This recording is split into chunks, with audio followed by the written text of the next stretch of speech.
Lake Baikal is a rift lake in the south of the Russian region of Siberia, between the Irkutsk Oblast to the northwest and the Buryat Republic to the southeast.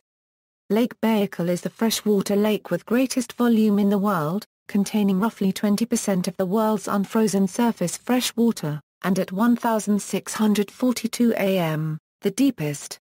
It is also among the clearest of all lakes, and thought to be the world's oldest lake at 25 million years. It is the seventh largest lake in the world by surface area. Like Lake Tanganyika, Lake Baikal was formed as an ancient rift valley, having the typical long crescent shape with a surface area of 31,722 km². Baikal is home to more than 1,700 species of plants and animals, two-thirds of which can be found nowhere else in the world, and was declared a UNESCO World Heritage Site in 1996. It is also home to Buryat tribes who reside on the eastern side of Lake Baikal, rearing goats, camels, cattle, and sheep, where the regional mean average temperatures vary from a minimum of 19 degrees Celsius in winter to maximum of 14 degrees Celsius in summer. However, as these are mean temperatures, winter nights can be considerably colder and summer days can be considerably hotter. Geography and hydrography. Lake Baikal is in a rift valley, created by the Baikal Rift Zone, where the Earth's crust pulls apart. At 636 km long and 79 km wide, Lake Baikal has the largest surface area of any freshwater lake in Asia, at 31,722 km², and is the deepest lake in the world at 1,642 am. The bottom of the lake is 1,186.5 am below sea level, but below this lies some 7 km of sediment, placing the rift floor some 8–11 km below the surface, the deepest continental rift on Earth. In geological terms, the rift is young and active ℏ it widens about 2 cm per year. The fault zone is also seismically active. There are hot springs in the area and notable earthquakes every few years. The lake is divided into 3 basins, north, central, and south, with depths of about 900 am, 1,600 am, and 1,400 am, respectively. Fault-controlled accommodation zones rising to depths of about 300 am separate the basins. The north and central basins are separated by a Attribution ridge, while the area around the Selenga Delta and the Baygal saddle separates the central and south basins. The lake drains into the Angra tributary of the Yenisei. Notable landforms include Cape Righty on Baikal's northwest coast. Baikal's age is estimated at 25–30 million years, making it one of the most ancient lakes in geological history. It is unique among large, high-latitude lakes, in that its sediments have not been scoured by overriding continental ice sheets. U.S. and Russian studies of core sediment in the 1990s provide a detailed record of climatic variation over the past 250,000 years. Longer and deeper sediment cores are expected in the near future. Lake Baikal is furthermore the only confined freshwater lake in which direct and indirect evidence of gas hydrates exists. The lake is completely surrounded by mountains. The Baygal Mountains on the north shore and the Taiga are technically protected as a national park. It contains 27 islands. The largest, Okan, is 72 km long and is the third largest lake-bound island in the world. The lake is fed by as many as 313 flowing rivers. The main ones draining directly into Baygal are the Selenga River, the Barguzin River, the Upper Angra River, the Turka River, the Sama River, and the Snaya River. It is drained through a single outlet, the Angra River. Despite its great depth, the lake's waters are well mixed and well oxygenated throughout the water column, compared to the stratification that occurs in such bodies of water as Lake Tanganyika and the Black Sea. Wildlife and vegetation. Lake Baikal is rich in biodiversity. It hosts more than 1,000 species of plants and 2,500 species of animals based on current knowledge, but the actual figures for both groups are believed to be significantly higher. More than 80% of the animals are endemic. The Baikal seal or nurpa is found throughout Lake Baikal. It is one of only 3 entirely freshwater seal populations in the world, the other 2 being subspecies of ringed seal. The watershed of Lake Baikal has numerous flora species represented. The marsh thistle, Cirsium pallister, is found here at the eastern limit of its geographic range. Fish. In total there are less than 60 native fish species in the lake, but more than half of these are endemic.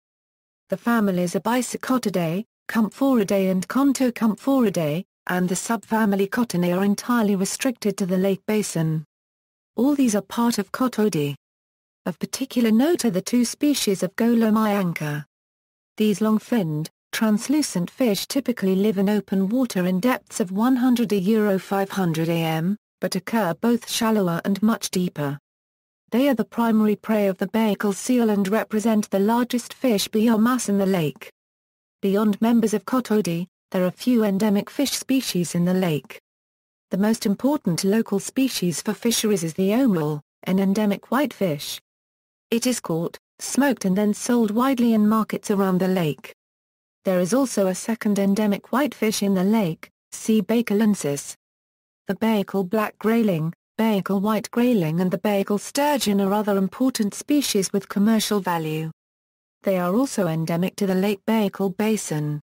Invertebrates. The lake hosts rich endemic fauna of invertebrates. Ōzero Baykalensis is endemic to Lake Baikal and the dominating zooplankton species there, making up 80 to 90% of total biomass. Among the most diverse invertebrate groups are the tubularian worms, freshwater snails, and amphipod crustaceans. There are more than 350 species and subspecies of amphipods in the lake and all are endemic. They are exceptionally diverse in ecology and appearance, ranging from the pelagic Macrohectopus to the relatively large deep-water Abyssogomaris and Kajajoa, the tiny herbivorous Microropus, and the parasitic Brincha and Pachyrsis. The gigantism of some Baikal amphipods, which has been compared to that seen in Antarctic amphipods, has been linked to the high level of dissolved oxygen in the lake. Among the giants are several species of spiny Acanthogomaris that are found at both shallow and large depths. These conspicuous and common amphipods are essentially carnivores, and can reach a body length of up to 7 cm. As of 2006, almost 150 freshwater snails are known from Lake Baikal, including 117 endemic species from the subfamilies Baikaliinae and Benedictinae, and the families Plenorbidae and Valvatidae. All endemics have been recorded between 20 and 30 am, but the majority mainly live at shallower depths. About 30 freshwater snail species can be seen deeper than 100 am, which represents the approximate limit of the sunlight zone, but only 10 are truly deep-water species.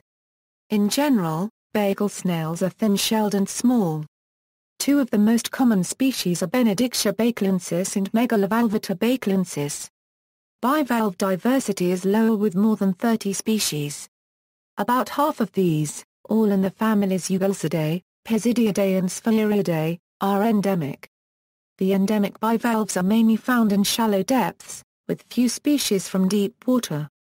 With almost 200 described species, including more than 160 endemics, the center of diversity for aquatic freshwater oligocats is Lake Baikal. A smaller number of other freshwater annelids are known in the lake, 13 species of Hirudione and 4 polycats. Several hundred species of nematodes are known from the lake, but a large percentage of these are undescribed. History. The Baikal area has a long history of human habitation. An early known tribe in the area was the Kurikans, forefathers of two ethnic groups, the Buryats and Yakuts. Lake Baikal was situated in the northern territory of the Kshyolnu Confederation, and was a site of the Han-Euro-Kshyolnu War, where the armies of the Han dynasty pursued and defeated the Kshyolnu forces from the 2nd century BC to the 1st century AD. They recorded that the lake was a huge sea, and designated it the North Sea of the semi-mythical Four Seas. The Kurikans, a Siberian tribe who inhabited the area in the 6th century, gave it a name that translates to much water. Later on, it was called Natural Lake by the Buryats and Rich Lake by the Yakuts. Little was known to Europeans about the lake until Russia expanded into the area in the 17th century. The first Russian explorer to reach Lake Baikal was Kurbat Ivanov in 1643. Russian expansion into the Buryat area around Lake Baikal in 1628–1658 was part of the Russian conquest of Siberia. It was done first by following the Angra River upstream from Yeniseisk and later by moving south from the Lena River. Russians first heard of the Buryats in 1609 at Tomsk. According to folktales related a century after the fact, in 1623, Demid Pianda, who may have been the first Russian to reach the Lena, crossed from the upper Lena to the Angra and arrived at Yeniseisk. Viktor Savin and Maxim Perfilayev explored Tungus country on the lower Angra. To the west, Krasnoyarsk on the upper Yenisei was founded in 1627. There were a number of ill-documented expeditions eastward from Krasnoyarsk. In 1628, Pyotr Bekhtov first encountered a group of Buryats and collected Yasak from them at the future site of Bratsk. In 1629, Yakov Kripinov set off from Tomsk to find a rumored silver mine. His men soon began plundering both Russians and natives. They were joined by another band of rioters from Krasnoyarsk, but left the Buryat country when they ran short of food. This made it difficult for other Russians to enter the area. In 1631, Maxim Perfilayev built an ostrog at Bratsk. The pacification was moderately successful, but in 1634, Bratsk was destroyed and its garrison killed. In 1635, Bratsk was restored by a punitive expedition under Radukovskaya. In 1638, it was besieged unsuccessfully. In 1638, Perfilayev crossed from the Angra over the Ulim portage to the Lena River and went downstream as far as Olyokminsk. Returning, he sailed up the Vitim River into the area east of Lake Baikal where he heard reports of the Amur country. In 1641, Verklensk was founded on the upper Lena. In 1643, Kurbat Ivanov went further up the Lena and became the first Russian to see Lake Baikal and Okan Island. Half his party under Skorokhadov remained on the lake, reached the upper Angra at its northern tip and wintered on the Barguzin River on the northeast side. In 1644, Ivan Pokobov went up the Angra to Baikal, becoming perhaps the first Russian to use this route, which is difficult because of the rapids. He crossed the lake and explored the lower Selenge River. About 1647, he repeated the trip, obtained guides and visited at Tsetsen Khan near Ulaanbaatar. In 1648, Ivan Golkin built an ostrog on the Barguzin River which became a center for eastward expansion. In 1652, Vasily Kolesnikov reported from Barguzin that one could reach the Amur country by following the Selenga, Uda, and Kilok rivers to the future sites of Kita and Nerchinsk. In 1653, Pyotr Bekhtov took Kolesnikov's route to Lake Urgen west of Kita, and that winter his man Urasov founded Nerchinsk. Next spring, he tried to occupy Nerchinsk, but was forced by his men to join Stefanov on the Amur. Nerchinsk was destroyed by the local Tungus, but restored in 1658. The Trans-Siberian Railway was built between 1896 and 1902. Construction of the scenic railway around the southwestern end of Lake Baikal required 200 bridges and 33 tunnels. Until its completion, a train ferry transported railcars across the lake from Port Baikal to Misavar for a number of years. At times during winter freezes, the lake could be crossed on ʻozตั๋ră though at risk of frostbite and deadly hypothermia from the cold wind moving unobstructed across flat expanses of ice. In the winter of 1920, the Great Siberian Ice March occurred, when the retreating White Russian Army crossed frozen Lake Baikal. The wind on the exposed lake was so cold, many people died, freezing in place until spring thaw. Beginning in 1956, the impounding of the Irkutsk Dam on the Angra River raised the level of the lake by 1.4 am. As the railway was built, a large hydrogeographical expedition headed by F.K. Drizhenko produced the first detailed contour map of the lake bed. Research. Several organizations are carrying out natural research projects on Lake Baikal. Most of them are governmental or associated with governmental organizations. The Baikal Research Center is an independent research organization carrying out environmental educational and research projects at Lake Baikal. In July 2008, Russia sent two small submersibles, Mir-1 and Mir-2, to to descend 1,592 am to the bottom of Lake Baygal to conduct geological and biological tests on its unique ecosystem. Although originally reported as being successful, they did not set a world record for the deepest freshwater dive, reaching a depth of only 1,580 am. That record is currently held by Anatoly Sadulevich, at 1,637 am. Russian scientist and federal politician, Artur Chilingirov, the leader of the mission, took part in the Mir dives as did Russian leader Vladimir Putin. Since 1993, neutrino research has been conducted at the Baikal Deep Underwater Neutrino Telescope. The Baikal Neutrino Telescope NT-200 is being deployed in Lake Baikal, 3.6 km from shore at a depth of 1.1 km. It consists of 192 optical modules. Economy. The lake, nicknamed the Pearl of Siberia, drew investors from the tourist industry as energy revenues sparked an economic boom. Viktor Grigorov's Grand Baikal in Irkutsk is one of the investors, who plan to build 3 hotels, creating 570 jobs. In 2007, the Russian government declared the Baikal region a special economic zone. A popular resort in Listvyanka is home to the 7-story Hotel Mayak. At the northern part of the lake, Baikal built together with Russians in 2009 the Frolic Adventure Coastline Track, a 100-kilometer-long long-distance trail as example for a sustainable development of the region. Baikal was also declared a UNESCO World Heritage Site in 1996.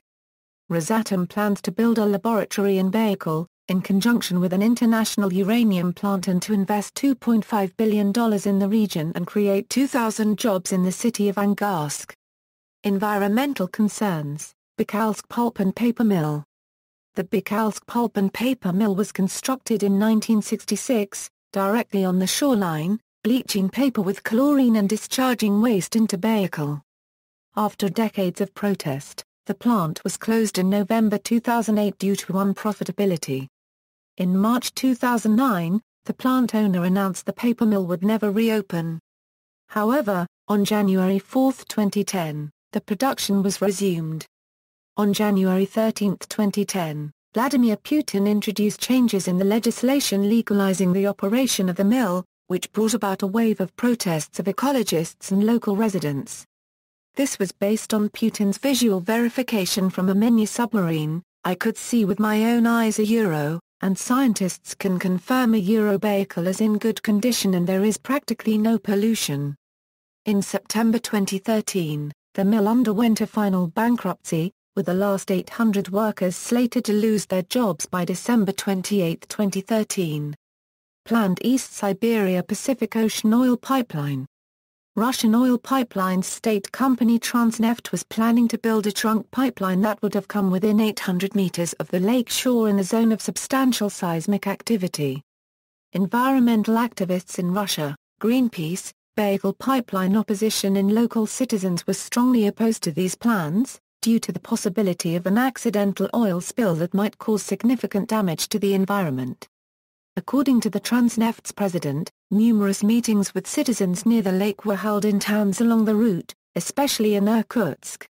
However, it was not until Russian President Vladimir Putin ordered the company to consider an alternative route 40 kilometers to the north to avoid such ecological risks that Transneft agreed to alter its plans. Transneft has since decided to move the pipeline away from Lake Baikal, so that it will not pass through any federal or republic natural reserves. Work began on the pipeline 2 days after President Putin agreed to changing the route away from Lake Baikal. Proposed nuclear plant. In 2006, the Russian government announced plans to build the world's first international uranium enrichment center at an existing nuclear facility in Angarsk, 95 km from the lake's shores. However, critics and environmentalists argue it will be a disaster for the region and are urging the government to reconsider. After enrichment, only 10% of the uranium-derived radioactive material would be exported to international customers, leaving 90% in the Lake Baikal region for storage. Uranium tailings contain radioactive and toxic materials, which if improperly stored, are potentially dangerous to humans and can contaminate rivers and lakes. Historical traditions. The first European to reach the lake is said to be Ivanov in 1643. In the past, the Baikal was referred to by many Russians as the Baygal Sea, rather than merely Lake Baikal.